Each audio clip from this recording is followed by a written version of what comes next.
जय हिंद दोस्तों, स्वागत है आप सभी का आपके अपने YouTube चैनल जैकपुर पे। तो आज के इस वीडियो में हम लोग क्लास 12 के क्रैश कोर्स का हिस्ट्री का पार्ट 2 करने वाले हैं। इसके पहले हिस्ट्री का सब्जेक्टिव का ये पार्ट 1 होगा और इसके पहले जो एक वीडियो डाले थे वो ऑब्जेक्टिव का पार्ट 1 था। तो दोनों आप लोग समझ लीजिए, पहले हमने आपको ऑब्जेक्टिव करवा दिया, अब जो है हम लोग हिस्ट्री का ये सब्जेक्टिव का पार्ट 1 करने वाले हैं। क्रैश कोर्स का ये पार्ट 1 होगा हिस्ट्री का।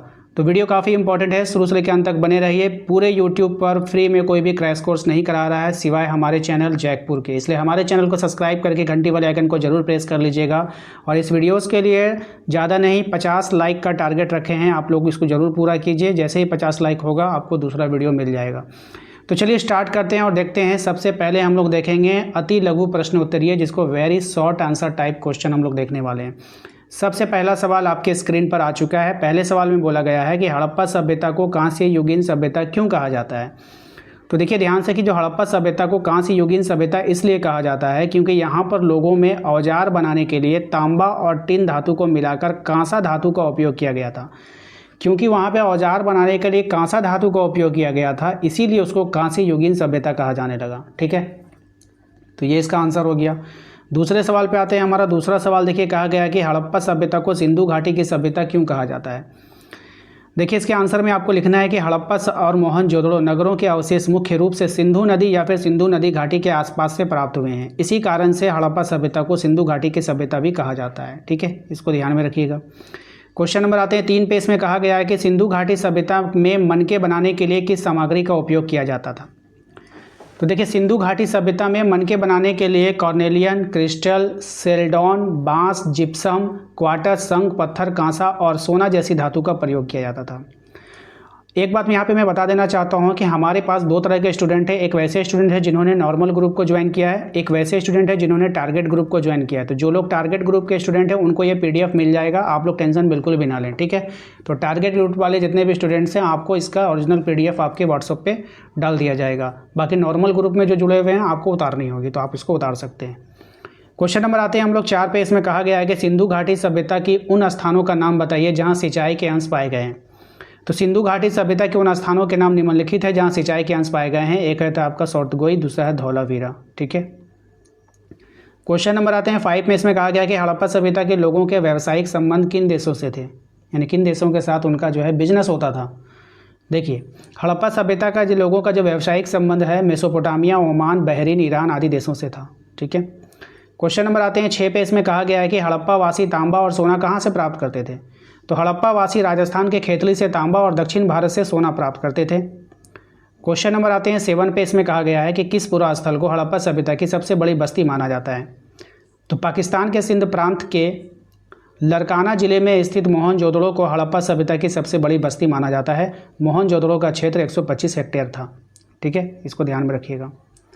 क्वेश्चन नंबर आते हैं 8 पे। क्वेश्चन नंबर 8 में कहा गया है कि हड़प्पा सभ्यता कहाँ कहाँ विकसित हुई थी। तो हड़प्पा सभ्यता पाकिस्तान, दक्षिणी अफगानिस्तान, गुजरात, राजस्थान, पंजाब, हरियाणा, पश्चिमी उत्तर प्रदेश में विकसित हुई थी। ठीक है, क्वेश्चन नंबर आते हैं 9 में। देखिए कहा गया है इसमें कि हड़प्पाई लिपि दो मुख्य विशेषताएं बताइए, यानी कि हड़प्पाई लिपि जो होती थी उसकी दो विशेषता बताना है, दो गुण बताना है उसका, या इंपॉर्टेंस बोल सकते हैं उसकी, कुछ दो इंपॉर्टेंस आपको बतानी है। हड़प्पा लिपि की दो मुख्य विशेषताएं क्या हैं, देख लीजिए। कह रहा है आपसे कि हड़प्पा लिपि को आज तक पढ़ने में सफलता नहीं प्राप्त की जा सकी। यद्यपि निश्चित रूप से यह वर्णमालीय नहीं है क्योंकि वर्णमाला के प्रत्येक चिन्ह एक स्वर या एक व्यंजन को दर्शाता है। दूसरा देखिए, यह लिपि दाएं से बाएं लिखी जाती थी क्योंकि दाएं और अधिक अंतराल है जबकि बाईं और कम जगह है। ठीक है, तो ये इसकी दो होगी मुख्य। अगले सवाल पे आते हैं। क्वेश्चन नंबर 10 में कहा गया है कि चनहुदड़ो के लोगों की शिल्प कार्यों के नाम लिखना है आपको। तो चनहुदड़ो के लोग शिल्प कार्य के लिए मनके बनाना, शंख की कटाई, धातु कर्म, मोहर निर्माण तथा बाट बनाना आदि काम करते थे। ठीक है, तो टोटल 10 क्वेश्चन हमने आप लोगों को करवा दिए हैं। वीडियो काफ़ी अच्छा लगा होगा, आशा करते हैं आप लोगों को। तो वीडियो को लाइक जरूर कीजिएगा। ओनली 50 लाइक का टारगेट रखे हैं, तो आप लोग इसको जल्दी से लाइक करके पूरा कर दीजिए ताकि आप लोगों का क्रैश कोर्स का नेक्स्ट पार्ट जल्दी ही अपलोड कर दिया जाए। सभी विषयों का क्रैश कोर्स करवाया जाएगा, तो इसलिए ज़्यादा से ज़्यादा सपोर्ट करना है। नए दोस्तों को शेयर कीजिए। जिस तरह से हम आप लोगों के लिए फ्री में मेहनत कर रहे हैं उसी प्रकार से आप भी वीडियो को ऐसे लोगों को जरूर शेयर कीजिए जो ट्यूशन नहीं पढ़ पा रहे हैं, जिनके पास कोई साधन नहीं है, जिनके पास जो है कोई सुविधा नहीं है कि वो जाकर के कोचिंग वगैरह कर सके, या जिनके पास 400-500 रुपये फ़ीस नहीं होते हैं कि वो क्रैश कोर्स को ख़रीद करके फिर डाटा रिचार्ज करके, क्योंकि आप बच्चे हैं ना, आप स्टूडेंट हैं, आपके ऊपर बहुत सारी जिम्मेदारियाँ होती है। पहली बात तो आप लोग डाटा का रिचार्ज कराते हो तो मंथली वहाँ पे कम से कम 300-350 रुपये तो लगने वाले हैं आपके, क्योंकि जब तक आप 350 का रिचार्ज नहीं कराओगे तो दुनिया भर की वीडियोज़ आप कैसे देख पाओगे। एक तो मंथली ये कॉस्ट गिर जाता है, ऊपर से फिर क्रैश कोर्स को लेना, ठीक है।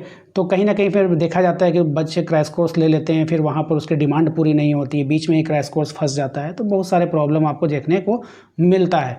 तो क्रैश कोर्स में होता क्या, यही सब चीज़ तो होता है, क्वेश्चन आंसर आपको लिखाया जाएगा। हाँ, यही होता है कि उन लोगों के पास क्या होता है, वो लोग चेहरा दिखा करके, बॉडी फॉडी दिखा करके वो आपको बोर्ड पे पढ़ाते हैं। यहाँ पे मैं आपको दिख नहीं रहा हूँ, लेकिन हमारे क्वेश्चन तो दिख रहे हैं ना, हमारे आंसर तो दिख रहे हैं ना। तो हमारा जो ये जो पढ़ाने का तरीका है, इसके द्वारा आपका टाइम भी कम खराब होता है, टाइम की बचत होती है, डायरेक्ट मुद्दे पे आते हैं, डायरेक्ट सवाल बताते हैं, डायरेक्ट आपका आंसर हो जाता है। लेकिन अगर हम यहाँ पे बोर्ड पे आपको बताने आएंगे तो एक दो गो शायरी बोलेंगे, फिर आपसे बात करेंगे, इधर उधर की बातें करेंगे, वीडियो और लंबा होगा, डाटा खर्च होगा आपका, टाइम वेस्ट होगा आपका। तो एग्ज़ाम का 2-3 महीना बचा है, ऐसी जगह से पढ़ाई कीजिए जहाँ से आपका फ़ायदा हो, ठीक है, ना कि ऐसी जगह से जहाँ पे आपका टाइम वेस्ट हो, डाटा वेस्ट हो, मनी वेस्ट हो। तो इन सब जगहों से बचना ही आपको, ठीक है। तो यहाँ पर आप लोगों को 2 काम करनी है। पहला बात है कि आप लोग जो मेरे दिए गए नंबर है, इनको आप लोग अपने मोबाइल पे सेव कर लीजिएगा। उसके बाद एक मैसेज कीजिएगा, अगर आपने अभी तक हमारे व्हाट्सएप ग्रुप को ज्वाइन नहीं किया तो कर लेना है आपको। और उसके बाद वीडियो को सब लोगों को शेयर करना है, सभी दोस्तों के साथ शेयर करना है, 50 लाइक पूरा कर दीजिएगा, ठीक है। थैंक यू वेरी मच, मिलते हैं नेक्स्ट अगले वीडियो में।